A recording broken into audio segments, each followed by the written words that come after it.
Assalamualaikum. Waalaikumsalam warahmatullahi wabarakatuh. Ustaz, apa kabar Ustaz?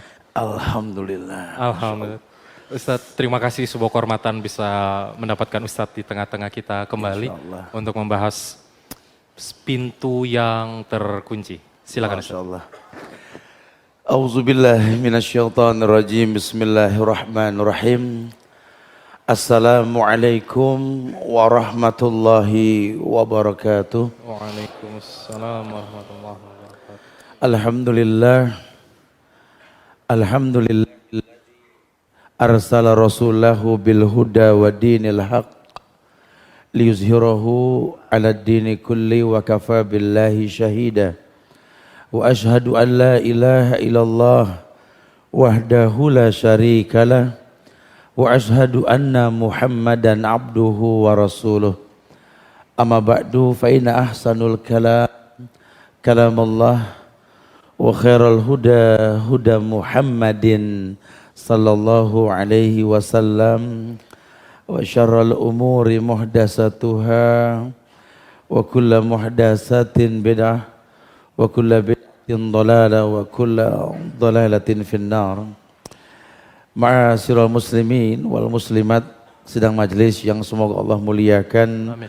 Dunia dan akhirat, yang Masya Allah pada malam hari ini kita bersyukur kepada Allah karena Allah mudahkan kita kembali di masjid yang mulia ini, dan kita doakan selalu Masjid Agung Al-Azhar ini betul-betul bisa menjadi bagian dari penyempurnaan kemuliaan dalam negeri Indonesia tercinta. Amin. Dan sebab inilah Allah datangkan keberkahan yang banyak buat negeri kita insya-Allah. Jamaah yang Allah muliakan, pintu yang terkunci. Ini judul lebih menggiring kita untuk paham bahwa pintu yang terkunci yang maksud adalah pintu hati. Sering disampaikan bahwa Rasul pernah bersabda, setiap pagi seluruh anggota tubuh itu berkata kepada hati, wahai hati, kami tergantung kamu. Kalau kamu baik, kami baik. Demikianlah mata berkata, telinga berkata, tangan berkata, kaki dan semuanya berkata. Sehingga hati ini menjadi modal utama manusia bisa berbuat baik ke depan. Pintu yang terkunci tentu memiliki sabab. Sababnya adalah kemaksiatan yang dirutinkan. Kala barrona ala kulubihim. Tumpukan-tumpukan nokta hitam yang acap kali manusia lakukan membuat hatinya itu tertutup. Sehingga tidak ada lagi ketertarikan untuk bertobat. Bahkan jangan-jangan dia menjadi orang yang nyaman dengan maksiat yang dia rutinkan. Dosa dan maksiat menjadi sebuah rutinitas tradisi. Padahal kalau seandainya kebaikan yang dirutinkan, tidak ada yang berat dalam agama. Cuma kalau dosa dianggap biasa dan dirutinkan, Allah mengatakan kalla barrona ala qulubihim. Demikianlah cara Allah menutup hati manusia. Tertumpuk maksiat yang dirutinkan. Padahal kalau boleh jujur juga, manusia mana yang enggak bikin dosa? Kullu bani Adam khata. Setiap anak Adam pasti punya salah, punya dosa. Enggak ada orang yang enggak berdosa, bohong. Orang pulang ngaji terus berasa enggak berdosa. Alhamdulillah Ustaz, setelah anak sering kerabanian Ustaz, ini udah masuk bulan keempat nih Ustaz, anak gak berdosa. Oh Masya Allah. Ini orang Masya Allah. Ya Alhamdulillah kalau betul. Tapi orang mana yang gak berdosa? Sehingga kalau tidak ada manusia yang berdosa, bukankah dalam hadis qudsi Allah mengatakan, idlam tudhnibu la zahaballahu bikum. Kalau kalian gak ada yang berbuat dosa, aku musnahkan kalian semua. Begitu kan bahasa Allah. Kemudian Allah akan datangkan sekelompok kaum lagi yang berbuat dosa, kemudian dia memohon ampun dan Allah ampunkan dia. Karena Al-Ghafur, Ar-Rahim sampai kiamat berlaku. Okay. Jadi selama memang bumi ini masih berputar, manusia masih hidup di atasnya, Allah yang Maha Pengampun tetap membentangkan tangannya untuk menerima ampunan. Ya. Jadi jangan kita anggap kayaknya Allah nggak bakal ngampun saat karena kebanyakan orang berdosa. Enggak. Yas'aluhu man fis samawati wal ard kullu yawmin huwa fis sa'n. Ya. Ini fabi ayyi ala'i rabbikuma tukadziban. Ada perintah yang Allah perintahkan bahwa manusia ini harus tahu Setiap hari seluruh makhluk meminta bertanya kepada Allah. Kula yaumin huwa fi sya'nin, tiap hari Allah sibuk. Tapi enggak ada satupun pertanyaan dan permintaan yang terlewatkan. Tapi saya berasa saya sudah minta ke Allah kayak terlewatkan, Ustaz. Ntar dulu. Allah sudah kasih hukum awal, ud'uni astajib lakum, minta langsung ku jawab. Minta umum ya, dari permintaan yang berkaitan tentang kebutuhan maupun sampai level taubat yang Allah perintahkan kita melakukannya. Karena setiap taubat yang kita khususkan hanya untuk Allah, ampunan yang kita harapkan dari Allah, ini membuka pintu kemudahan. Ya. Yumatti'kum mata'an hasanan. Demikianlah cara Allah memberikan nikmat, kenikmatan yang baik yang kalian inginkan. Caranya bagaimana? Kalian memohon ampun kepada Allah. Cuma kalau orang ini acap kali berbuat dosa dan maksiat, pintu hatinya terkunci. Apalagi dosa-dosa tersebut dosa yang menjadi penyebab orang lain berbuat dosa. Dosa yang menjadi penyebab orang lain berbuat dosa. Karena dosa ada yang memang dilakukan sendiri. Tapi ada yang ngefek kepada yang lain.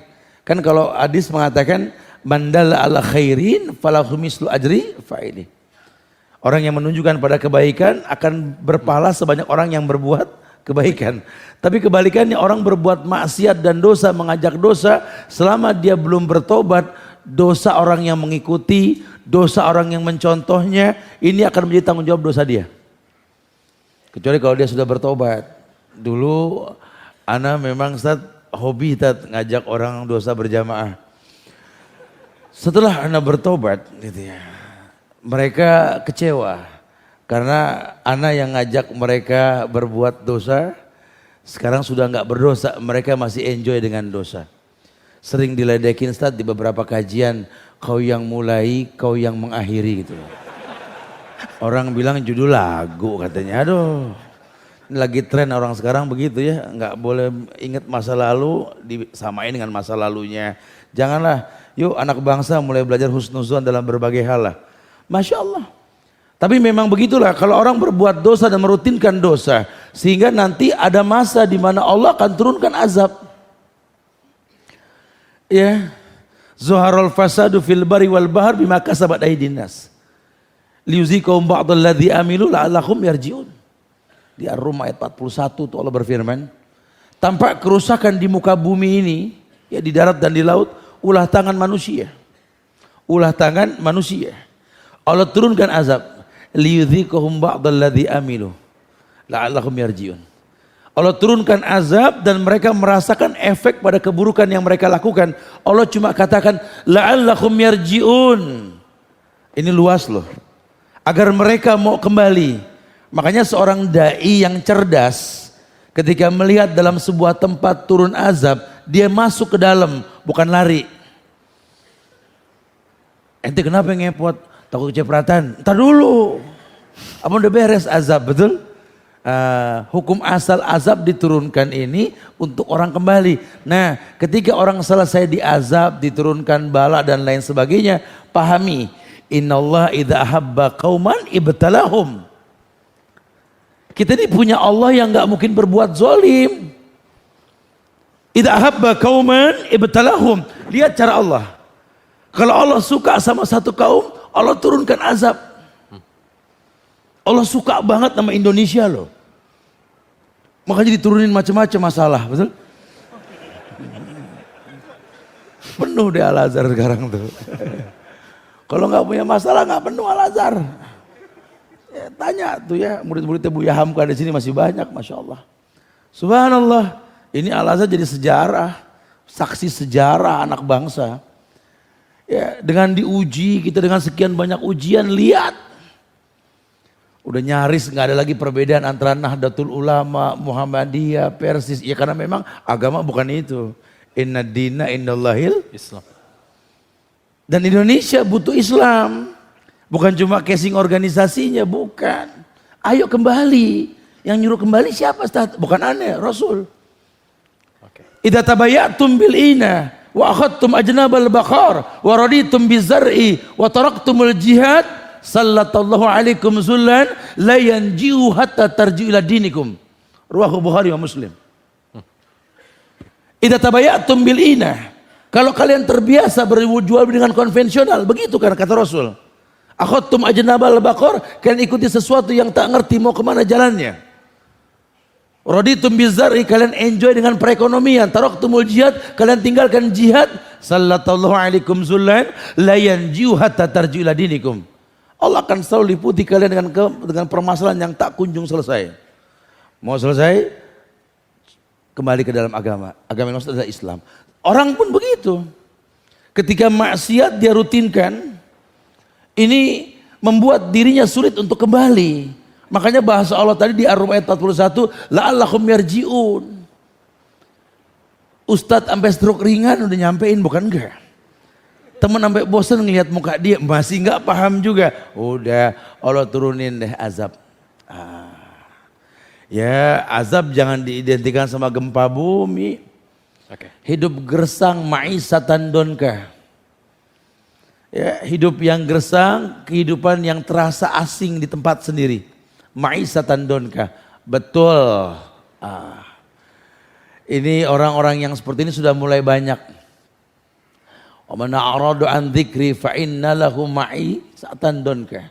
Wa nahsuruhu yaumal qiyamati a'ma. Akan terjadi seperti itu. Orang kalau udah jauh dari mengingat Allah, Allah kasih kehidupan yang hampa. Ma'isatan donka. Semua dia punya cuma bingung mau ngapain. Nah itu yang terjadi. Kita punya negeri yang baldatun toibah, negeri yang Masya Allah. Apa sih yang gak ada di negeri kita, semuanya ada. Ya jujur semuanya ada. Tapi Masya Allah tetap aja nyari kerja susah. Ya. Ini negeri hampir tiap rumah ditancepin pipa keluar air. Tetap aja 4.000 segitu.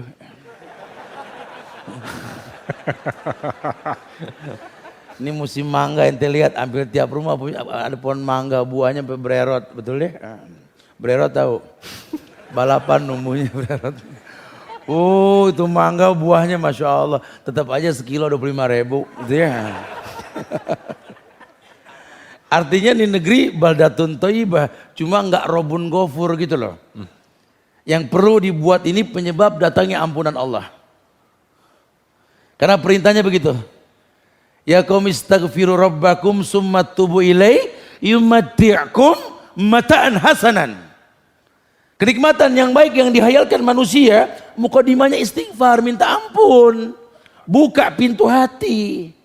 Ini cuma gembok yang memiliki kunci. Kayak orang sholat.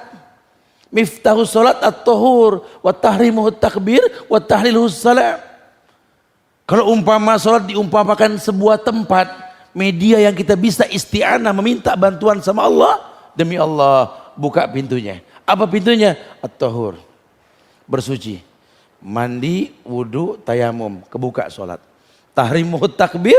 Wa tahliluhu salam. Hati pun sama. Sekarang bagaimana hati ini bisa terbuka menerima hidayah? Karena hidayah udah Allah jelaskan di Quran banyak tentang hidayah. Baik menenteramkan jiwa datangnya hidayah. Ulaika lahumul amnu wa hum muhtadun. Orang yang jiwanya tentram dapat hidayah. Atau jahadu fina lanahdiyanahum subulana. Orang yang bersungguh-sungguh fina di jalan kami. Lanahdiyanahum subulana. Kan kuberikan hidayah. Jalan-jalan kami. Semua sudah ada aturan mainnya. Makanya yang punya hati ya kita.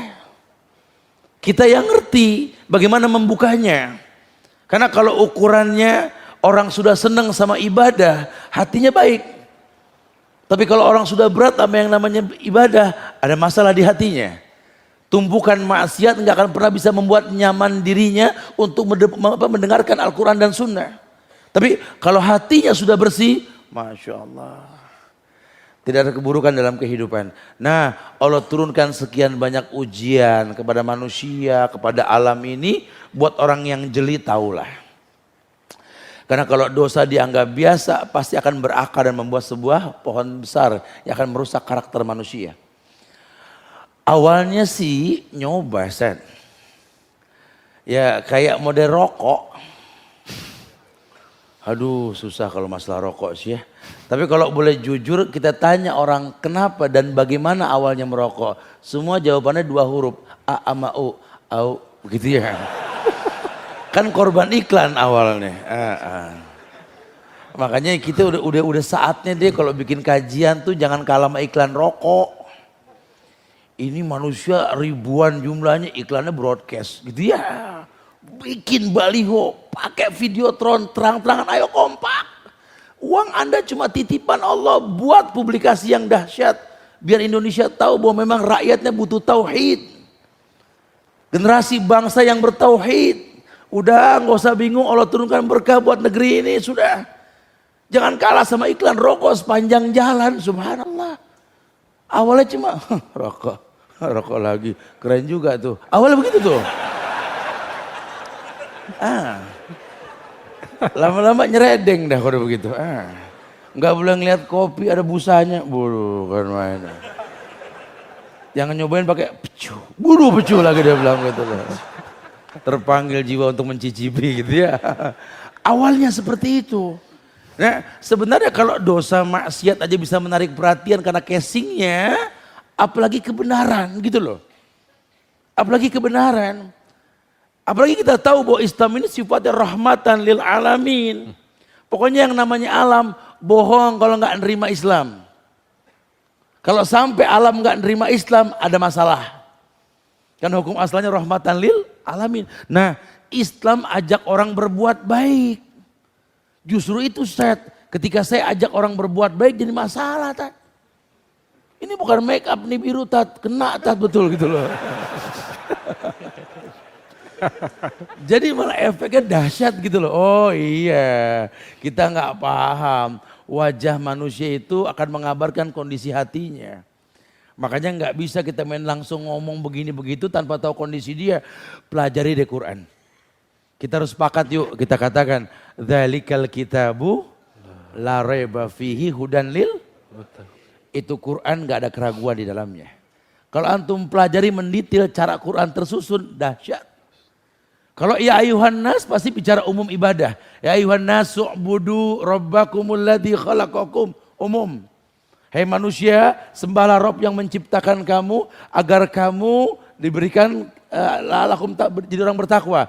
Tapi kalau sudah bicara sistem ibadah, tekniknya pasti yang dipanggil ya ayyuhalladzina amanu. Hai orang beriman, baru bicara ibadah. Nah, ini kan cara dakwah yang Allah contohkan, yang Rasul sampaikan. Kita mau ngomong apa ke masyarakat, kita mau ngomong apa ke kota ini, ke negeri ini, kalau masyarakatnya nggak beriman.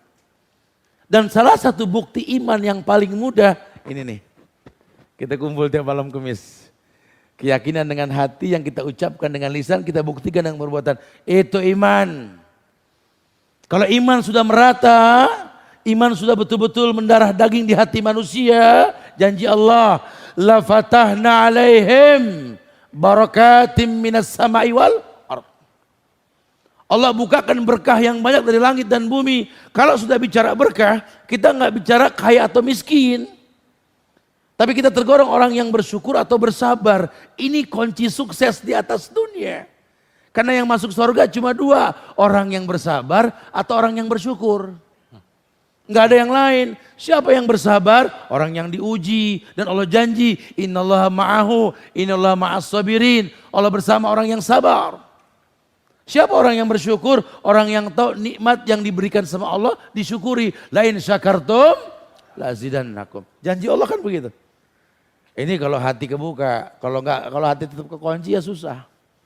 Walaupun kebenaran dekat dengan kehidupan dia, bahkan dia manfaatkan kebenaran untuk sebuah tujuan. Wa iyyadubillah wa na'udzubillah. Masya Allah. Masya Allah. Sehingga tugas kita sekarang gimana cara membuka hati kita dan manusia lainnya. Allahu a'lam. Barakallahu fiik Ustaz. Wow. Masya Allah. Oke, tapi misalnya Ustaz kayak kita bisa gimana ya sebelum nanti teman-teman tanya jawab. Kita bisa mendeteksi gitu loh Ustaz, iya.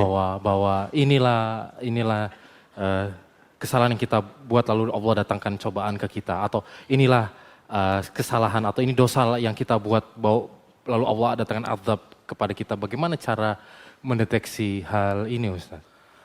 Iya, nasihat ulama itu ketika mengabarkan tentang hal-hal yang melunturkan iman, ulama mengkritisi agar kita memahami bahwa ternyata hilangnya keikhlasan dalam ibadah itu salah satu penyebab rontoknya iman. Sehingga orang yang berilmu akan coba mengkritisi ikhlas dia. Yang saya maksudkan di sini adalah ketika kita paham bahwa ilmu menjadi sebuah muqaddimah, Oke. maka yang namanya ibadah itu pasti ngefek. Kan awal ibadah itu kan ikhlas dulu.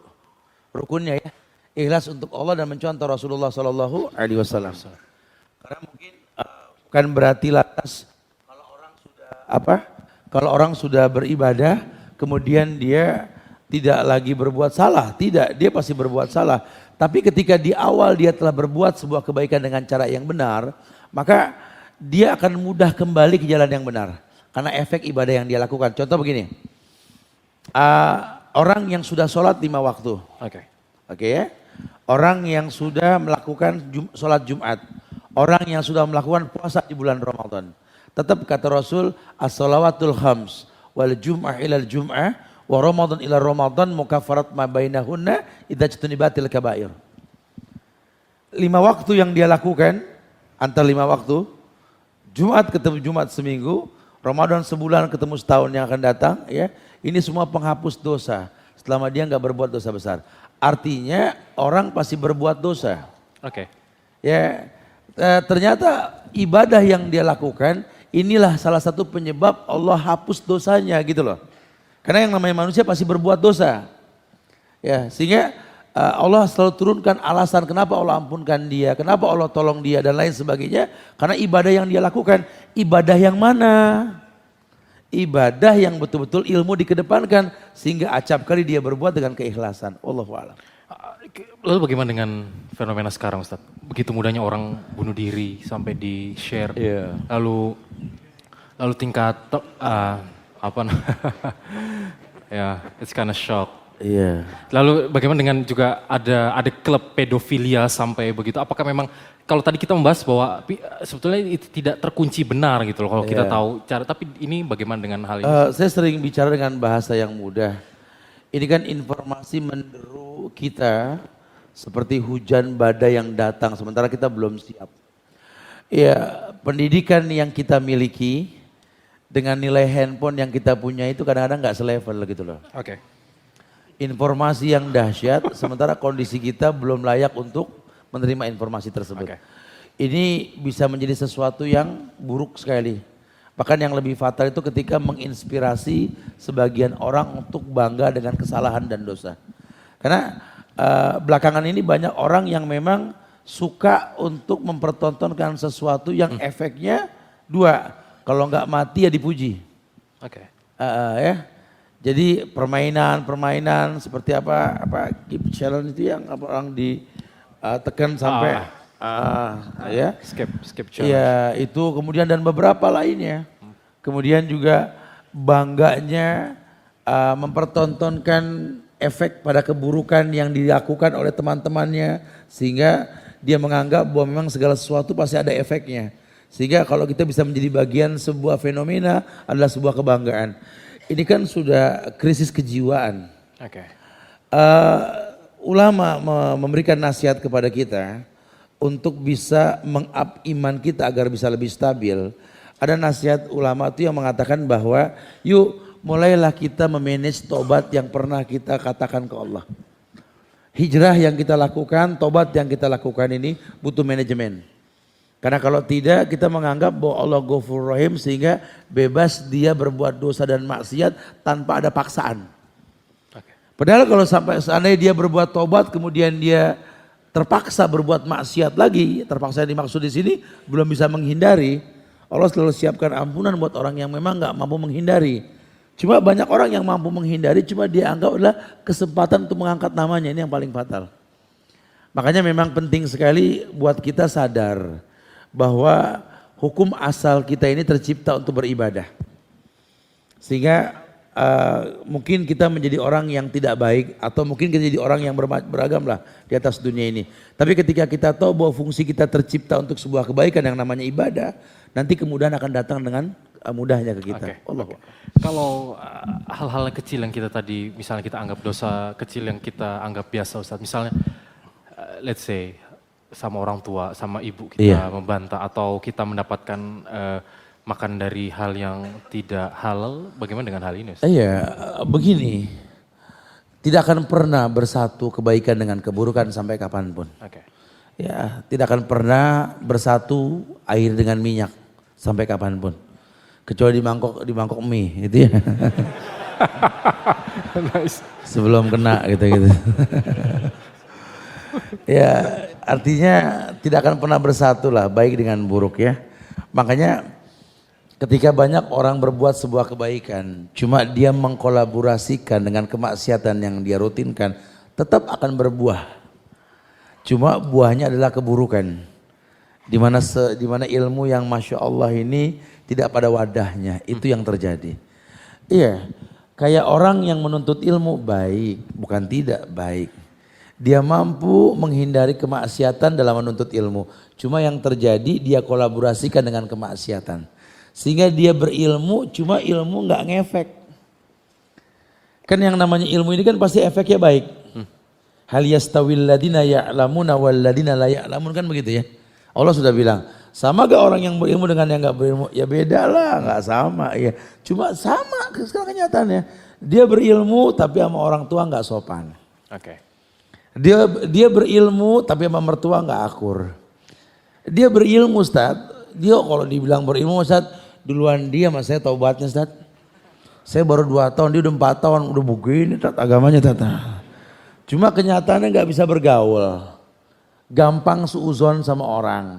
Gak sadar bahwa dia berilmu dengan proses. Dia bisa sholat berjamaah di masjid saja, butuh 2 ustadz mati. Betul ya, baru yang ketiga dia tobat gitu loh. Sekarang giliran dia sudah di masjid, dia pengen ngomong sama orang, sekali ngomong pahamnya gak bisa. Oke. Orang juga nunggu dia mati dulu baru tobat, betul. Ada proses gitu. Ya artinya semua ada proses. Nah buat orang yang berilmu, yang memang dapatnya nggak terkolaborasi dengan maksiat, beda sekali. Allahu Akbar. Saya pernah tanya kemarin, saya sampaikan di beberapa kajian. Saya tanya sama Syekh Muhammad Abdul Asyinqiti di Madinah kemarin. Bertanya tentang kenapa mesti Nabi Muhammad yang dipilih. Kenapa mesti Arab yang dipilih oleh Allah sebagai tempat turunnya Islam. Ya, saya sih pengen ngomong lebih, cuma saya takut jadi masalah gitu ya, saya tanya begitu ya gitu ya. Karena kalau kita bayangin di Arab, jujur loh ya, Arab gitu enaknya apa sih? Panas, gersang, pasir. Ya jangan kata pepaya, rumput aja ogah numbuh, betul ya. Nggak ada enak-enaknya, kalau hukum asalnya tuh begitu gitu ya. Kenapa sih mesti di Arab dibikin Ka'bah? Coba kalau Ka'bah di Bogor, asik gak? Gitu loh, kalau boleh bertanya gitu ya, ini mah orang bodoh. Adem, pemandangannya bagus, ada Ka'bah di Bogor, kita tanamin pohon nangka sampingnya, betul gitu kan. Cuma kan ceritanya nggak begitu. Allah yang maha tahu, Allah yang maha tahu. Allah turunkan Ka'bah sebagai hujah bahwa Allah yaf'alu lima yasha, Allah tuh melakukan sekehendak Allah. Biar manusia tahu bahwa gurun Sahara Mekah, tempat yang tak ada air, nggak perlu panggil Mario Bros buat gali lubang, betul? Cukup Nabi Ismail menghentakkan kakinya keluar air. Buat Allah tuh kan kun fayakun. Innama amru idza arada sayyan ayyakula lahu kun fayakun. Tuh ilmunya Allah. Lihat, negeri yang tidak ada air menjadi nggak pernah kekurangan air. Lihat, pengennya begitu tuh, orang suruh mikir gitu loh. Saya mengatakan dulu juga Nabi Muhammad sebelum diutus menjadi nabi, dia manusia biasa. Memang masih hanya Allah, kehendak Allah memilih beliau dengan nasab yang bagus. Tapi kan di keluarga beliau juga ada biang-biang setan, betul? Abu Lahab, Abu Jahal, betul? Makanya nggak gampang orang main ngaku turunan Rasul, nyampainya kemana nih? Abu Lahab atau Abu Jahal gitu. Kalau nyampainya ke Rasul nggak bakal ngajak minta ke kuburan, betul? Dong ya, nggak bakal berbuat syirik dong. Keluarga Rasul diharamkan kesyirikan atas mereka. Masya Allah, nggak main kita bela keluarga Rasul, betul-betul. Sehingga kalau banyak orang mengatasnamakan keluarga Rasul cuma mengajarkan kesyirikan, maaf ya, ujung-ujungnya berat nanti. Wala ana abidum ma'abatum wala antum abiduna ma'abud. lakum dinukum waliyadin. Bagi loh agama loh gitu loh. Tegas dong Iya, ya. Ustaz. Ya saya mengatakan ana basyarum mislukum yuha. Aku manusia biasa cuma dapat wahyu. Lihat. Oke. Allah turunkan sabab. Sidik, tablik, amanah, fatona menjadi akhlak beliau. Wa innaka la'ala khulqin azim. Kamu punya akhlak yang azim ya Muhammad. Diturunkanlah Al-Quran melalui beliau. Berdakwahlah beliau. Ya ayyuhal mudassir kum fa'angdir wa rabbaka fakabbir. Dalam loh tuh artinya. Hei manusia yang berselimut, dia manusia biasa yang menggigil dan dia berselimut. Kum pun diperintahkan bangkit, fa'angdir, sampaikan peringatan pada manusia. Wa rabbaka fakabbir. Tapi ingat, ketika menyampaikan takbir, artinya agungkan Allah. Agungkan Allah. Karena nanti banyak juga orang yang berdakwah, ujung-ujungnya orang takut sama yang berdakwah, bukan sama Allah. Itu yang paling bahaya. Kayak orang tua nyuruh anak sholat, cuma takutnya sama yang nyuruh. Yang nyuruh pergi, aman, begitu katanya. Itu yang jadi masalah. Warabbaka fakabbir, Rob kamu agungkan gitu loh. Bahwa Allah, ini yang ku sampaikan memang qala Allah wa qala Rasul. Tolong kalau sudah qala Allah wa qala Rasul, jangan dibubarin, betul? Tell me. Ya. Jadi kalau landasannya jelas qala Allah wa qala Rasul wa qala sahabat. Yuk bangsa kompak. Buka Al-Ahzab ayat 36. Wa ma kana lil mu'minin wala mu'minatin idza qadallahu wa rasulahu amran ayakuna lahumul khiyaratu min amrihim. Udah. Ente muslim, konsekuensinya kalau Allah berfirman, Nabi bersabda, sahabat menjelaskan, katakan sami'na hahwadana. Masya Allah. Nice. Barakallahu fiik Ustaz. Jazakallahu khair. Oke. Kita sebelum masuk ke pertanyaan dari sosmed, kita sambung dengan pertanyaan teman-teman dulu Ustaz ya. Oke, Dimas. Oke, silakan Dimas. Oke, kita akan buka pertanyaan 3 ikhwan dan 3 akhwat. Siap-siap, oke ini mulai dari brothers dulu. Brothers boleh? Silakan. Boleh. Silakan ada yang mau bertanya? Oke, teman kita yang paling berani. Oke, silakan. Silakan sebutkan nama dan usul. Mohon dibantu Mas mic-nya. Terima kasih. Silakan. Pertanyaannya diakan sesuai tema. Buat yang sisters tolong dipersiapkan panitia boleh. Oh iya, kita himbau teman-teman jangan foto-foto atau jangan memvideokan kajian karena kita punya teman-teman yang secara resmi ya. Nanti insya Allah akan diupdate ke YouTube. Terima kasih. Silakan yang mau bertanya. Assalamualaikum warahmatullahi wabarakatuh. Waalaikumsalam warahmatullahi wabarakatuh. Saya Bagus dari Kebayoran. Bagus. Bagus, Masya Allah. Silakan Bagus. Good. Silakan Bagus. Terkait dengan kajian malam ini pintu hati yang terkunci, Ya. mohon sarannya bagaimana cara membuka pintu hati yang terkunci untuk orang-orang terdekat, Ustadz. Oke. Contohnya orang tua atau saudara atau Oke. teman terdekat. Oke. Dan setahu saya memang hidayah milik Allah Subhanahu Wa Taala. Cuma bagaimana kunci dan resepnya supaya orang-orang terdekat kita mendapatkan hidayah dan pintunya jadi terbuka, Ustadz. Ya, barakallah. Oh, Masya Allah. Bagus dapat Ini- kopi bagus.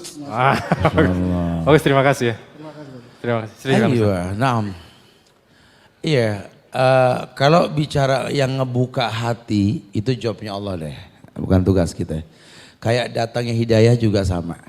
Nabi cuma kasih ke kita arahan balighu ani walau ayah. Sampaikan dariku walaupun sejumlah. Itu hukum asalnya. Karena itu formula yang dibutuhkan untuk meminta pertolongan Allah. Ya, innallaha thayyib la yaqbalu illa thayyiban. Allah baik, cuma nerima yang baik. Dan salah satu yang dimaksud baik di sini ketika kita minta kepada Allah dengan cara yang baik. Ini merujuk ke Rasulullah karena perintah. Oke. Tolong deh antum sampaikan seperti yang Rasul sampaikan. Kalau antum perhatikan dalam teknik berdakwah, antum perlu belajar sirah. Ya, sirah ini kehidupan Rasulullah SAW dan kehidupan para sahabat. Lihat bagaimana Nabi menyampaikan hukum. Sementara beliau tunda hingga hijrah beliau ke Madinah. Ini yang suka dilupakan oleh banyak orang yang berdakwah belakangan ini. Mereka lupa bahwa Rasul saja untuk menyampaikan sebuah hukum itu butuh 13 tahun untuk menyampaikan cara berakidah yang betul. Karena kalau akidah sudah sama, hukum gampang kok. Ini permasalahan di kita ini kan kita ngomongin hukum sementara akidah kita belum sama, itu masalah. Makanya mungkin yang perlu antum buat sekarang ke orang tua antum ini, buatlah sabab untuk datangnya petunjuk yang akan antum berikan kepada mereka. Bagaimana caranya? Jadilah orang yang memang dibutuhkan oleh mereka. Kalau antum sudah seperti bahan makanan pokok yang mereka butuhkan, asik. Makanya saya sering tekankan sekali, yuk tahadu tahabu. Oke. Saling memberi hadiah timbul cinta. Apalagi sama orang tua, sama keluarga kita. Dakwah itu bukan cuma qauliyah, lebih kepada fi'liyah. Tingkah laku. Ya nggak usah dipertontonkan dengan antum beribadah betul saja, antum akan beda dengan antum yang dulu. Wow. Makin baik agama antum, makin lembut antum sama orang tua. Ihtiram antum sama orang tua itu dahsyat sekali. Kalau dulu cuma sekedar senyum dan cium tangan, kalau sekarang lebih senyum dan cium tangan sambil bawa makanan. Atau apalah, paling tidak gini deh, kalau belum ada buah tangan, ajak ngayal yang enakan dikit dah gitu loh. Ini kita kadang-kadang hadiah kagak ngayal juga boro-boro, susah. Tiap ketemu mak, kalau Allah pak, kalau Allah. Kan sudah bilang, akhirnya tiap kita datang orang tua bilang, sekolah datang sekolah gitu katanya. Susah dah. Oke, sebetulnya kalau tadi menyambung pertanyaan bagus bahwa buah dari apa yang kita dapatkan ketika ngaji atau berubah lah Ustadz ya. Itu sebetulnya seharusnya orang tua dulu yang mendapatkan yang pertama kali. Keluarga orang tua begitu Ustadz ya. Orang tua itu kan Masya Allah. Kita ini kan karya ciptanya gitu ya. Wow. Artinya hasil usaha gitu. Alaisa lil insani illa masa'ah. Di Quran kan begitu. Bukankah manusia dapat dari hasil yang diusahakan? Orang tua tuh ke kita tuh seperti menanam pohon. Oke. Pengen merasakan buah ketika ranum. Betul. Wow. Nah, tapi sekarang dia sudah tanam, buah pun tak dia rasa. Ya pegel lah. Yang ada pengen ditebang aja hawa itu pohon. Oke. Oke, terima kasih Ustadz. Itu jawabannya bagus tuh. Oke, sisters, silakan. Assalamualaikum warahmatullahi wabarakatuh. Waalaikumsalam. Assalamualaikum warahmatullahi wabarakatuh. Saya Sheila dari Jakarta. Siapa? Sheila. Sheila. Oke, silakan. Mau bertanya saja, ketika kita sedang menjalani sesuatu, baik itu karir ataupun ta'aruf misalnya. Oke. Bagaimana sih caranya kita sebagai manusia untuk peka? Jadi ketika kita menjalani sesuatu itu ternyata ada ujiannya gitu, ada cobaannya gitu kan. Gimana caranya kita peka untuk ngebedain apakah itu ujian atau itu adalah petunjuk bahwa itu bukan hal yang baik untuk kita. Iya. Seperti itu. Terima kasih Ustadz. Oke. Assalamualaikum. Waalaikumsalam warahmatullahi wabarakatuh. Terima kasih pertanyaannya. Silakan Ustaz. Jadi ini poinnya sih ujian ta'aruf. Emang orang kalau udah ta'aruf masa lalu suka pada datang aja jadi bikin kita bingung. Dulu kemarin kita nggak ta'aruf nggak ada yang nongol. Habis ta'aruf datang. Kisah nyata orang yang berta'aruf. Iya, ta'aruf itu sih artinya kan saling mengetahui sebenarnya. Sebenarnya ada muqaddimah ta'aruf dalam Islam ini momen yang tepat untuk dijadikan sebuah muqaddimah. Bahwa Anda akan berjalan dengan siapa untuk menjelaskan agenda hidup Anda kan gitu ya. Sehingga kita nggak pernah tahu bentuk ujian dan cobaan. Allah akan datangkan kepada kita sebagai bentuk kasih sayang Allah sebenarnya. Tadi kan sudah dikatakan innallaha idza ahabba qauman ibtalahum. Allah kalau sudah suka sama satu kaum Allah uji gitu loh.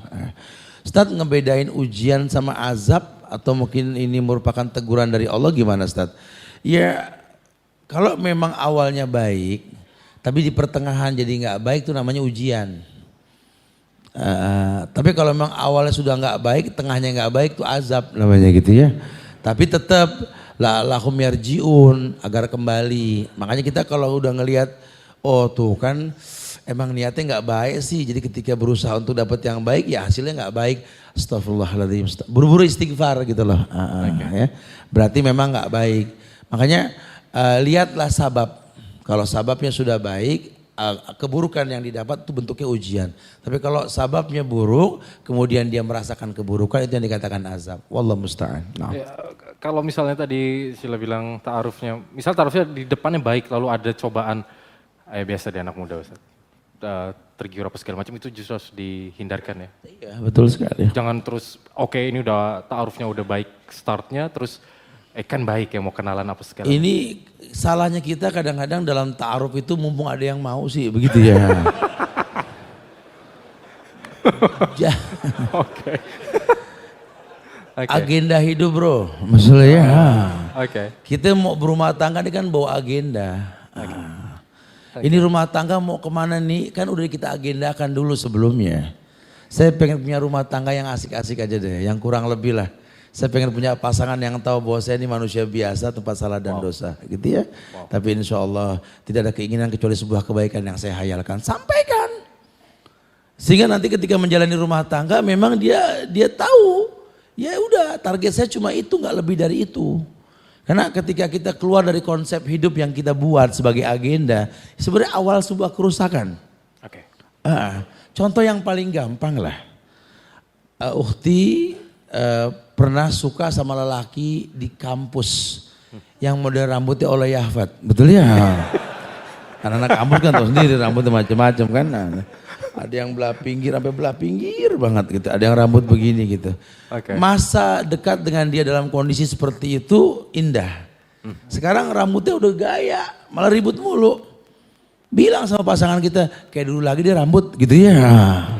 Artinya sebenarnya kita orang yang berubah. Kita bukan kita yang dulu sehingga masalah selalu datang. Okay. Makanya fungsi ta'aruf itu kan untuk memperkirakan ujian yang akan datang.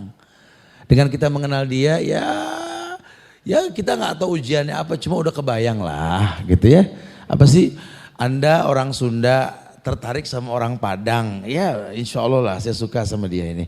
Ujian udah kelihatan lah seputar bumbu dan masakan, betul ya? Karena beda rasa dong, beda rasa karena wallahu alam. Oke, Sila. Gimana Sila, cukup jelas ya? Oke, kita sebelum terima kasih Ustaz Jazakallah. Sebelum Barakallah. ke Brothers, pertanyaannya kita ada pertanyaan dari sosial media nih. Oke Ustaz, pertanyaannya. Assalamualaikum Ustaz.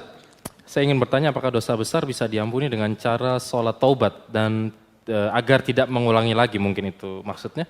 Contohnya dosa zina yang katanya harus dihukum rajam atau dicambuk untuk menghapus dosanya.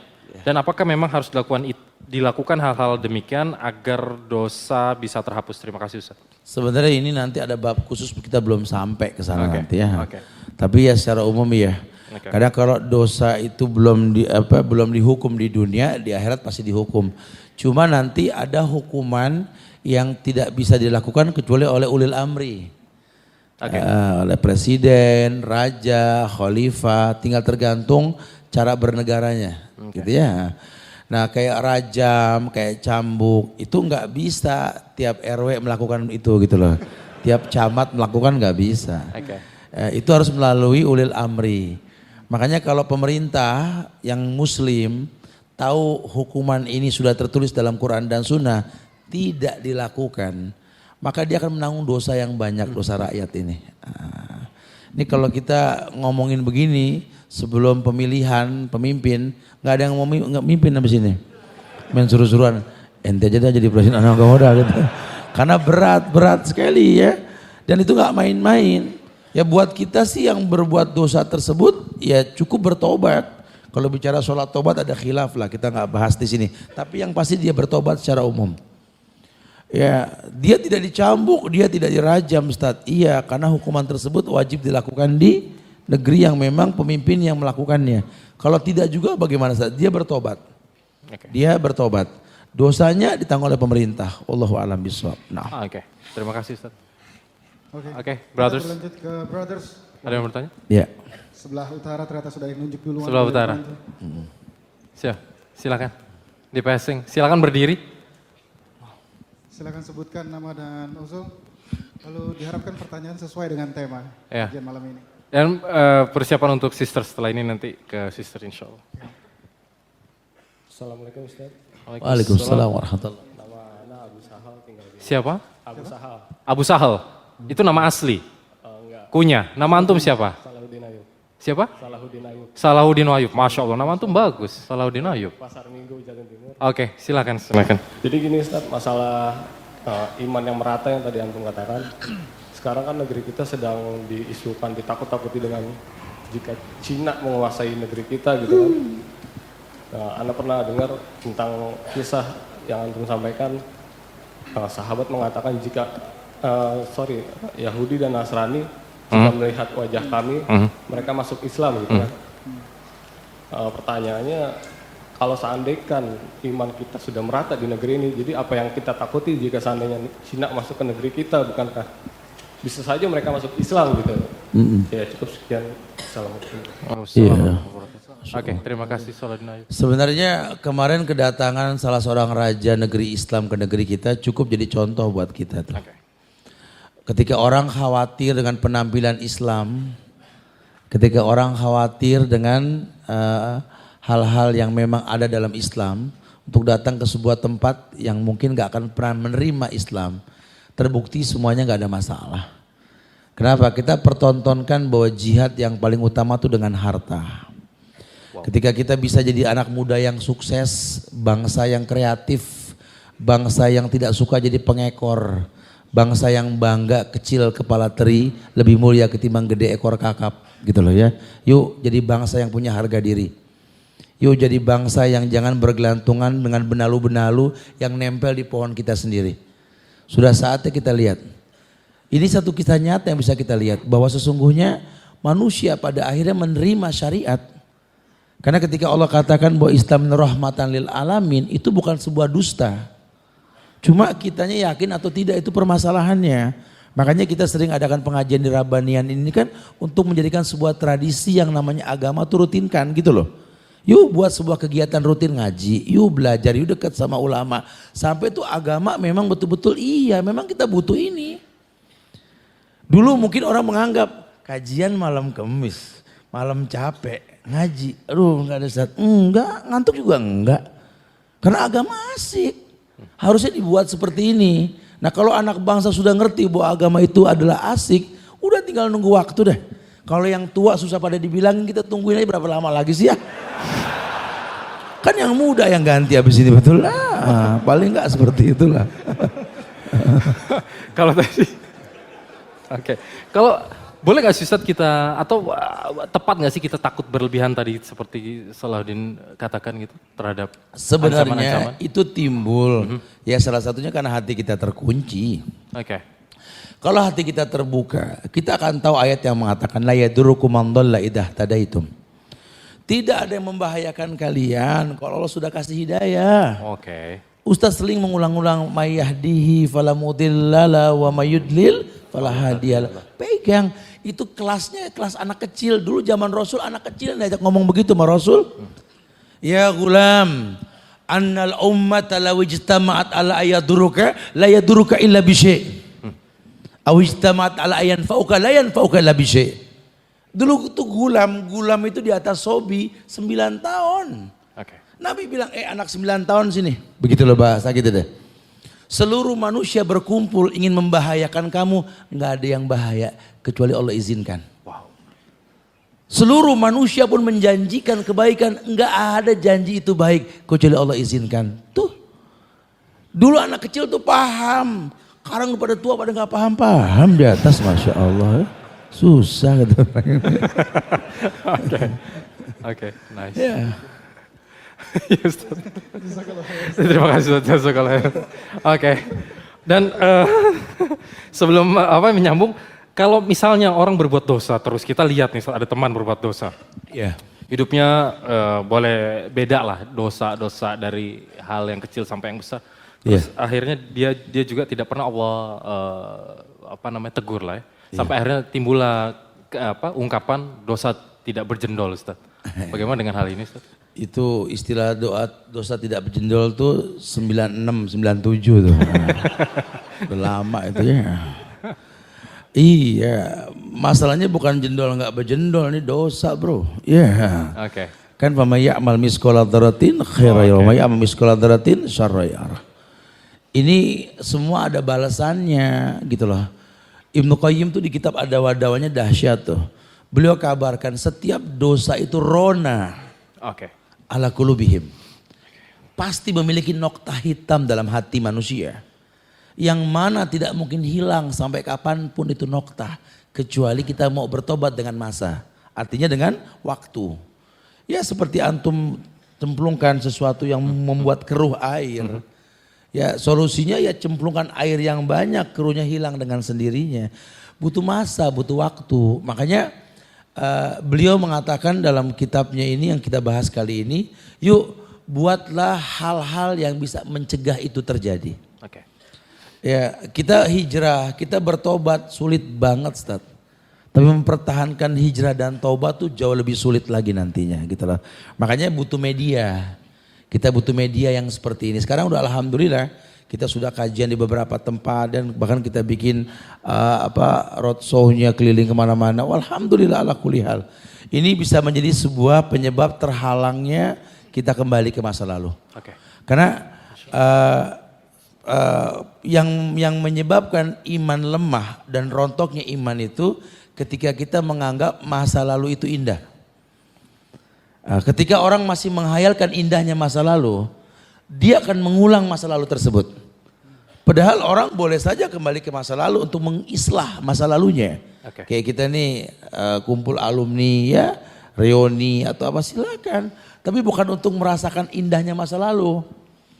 Ya ini kan yang udah-udah orang kejebak dalam masa lalunya. Oke. Sehingga dia bangga dengan dosanya. Itu yang sebenarnya membuat dia sulit untuk membuka hatinya sendiri.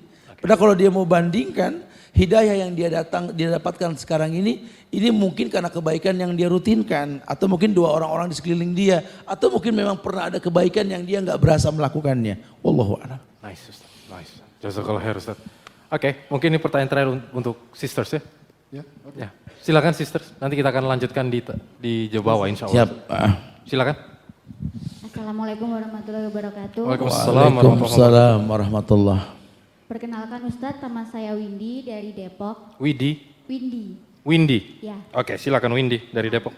Ya, Ustadz mau tanya tentang tema yang terkait pintu yang terkunci. Tadi kan Ustadz di awal menerangkan bahwasanya jika kita melakukan kejahatan, kemaksiatan itu seperti tradisi dan kita kadang tidak menyadari kita sedang melakukan itu.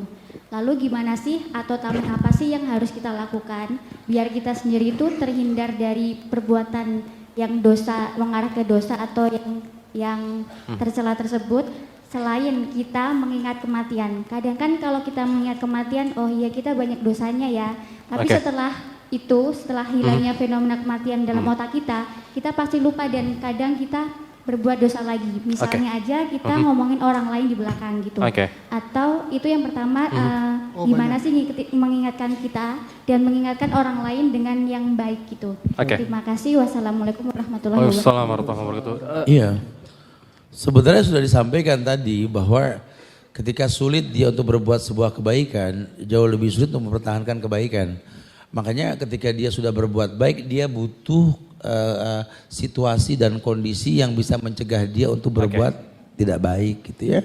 Ya begitu juga kalau kita mau ngomongin ke teman yang sudah berbuat baik, kemudian supaya dia nggak berbuat jahat lagi, ya fasilitasi dengan persahabatan yang baik, teman yang baik. Jujur loh, teman yang baik itu akan bermanfaat sampai akhirat nanti. Ini kita berteman nih. Saya sarankan sekali kita jangan cuma kenal kumpul di masjid, di luar masjid kita bisa bersahabat. Kita bisa berteman di luar masjid gitu loh. Karena teman yang baik ini akan menolong teman-temannya nanti ketika masuk neraka. Syafaatnya akan sampai buat dia nanti insya Allah. Wallahu a'lam bishawab. Oke Ustaz, terima kasih Ustaz. Itu tadi jawabannya Windy. Mungkin insya Allah kita akan sambung pertanyaan di Bazar. Tanya jawab ke Bazar ya. Oke. Untuk sebelum kita tutup kajian mungkin kita dengarkan kesimpulan dari Ustaz Subhan Bawazir. Silakan Ustaz. Iya, brother and sister yang semoga Allah muliakan dunia dan akhirat. Yuk kompak kita untuk saling menasehati. saling mengingatkan, dan kita buat kondisi anak-anak muda di Jakarta khususnya dan di Indonesia secara umum. Yuk buat rutinitas kebaikan. Kalau maksiat dijadikan sebuah rutinitas dan tradisi, menjadi sebuah rutinitas perbuatan yang mereka lakukan, kenapa kebaikan gak bisa kita buat seperti itu? Yuk mulai kita tawarkan pemandangan-pemandangan indah berbentuk gambar-gambar yang mendidik, ya, atau mungkin tingkah laku yang baik. Insya Allah kalau kebaikan sudah kita rutinkan, ini akan mudah datangnya berkah dalam hidup kita insya Allah. Indonesia milik kita, kita yang jaga. Jaga dengan kebaikan yang Islam tawarkan. Wallahu a'lam bishawab. Masya Allah, jazakallah khair Ustaz. Barakallahu fiik.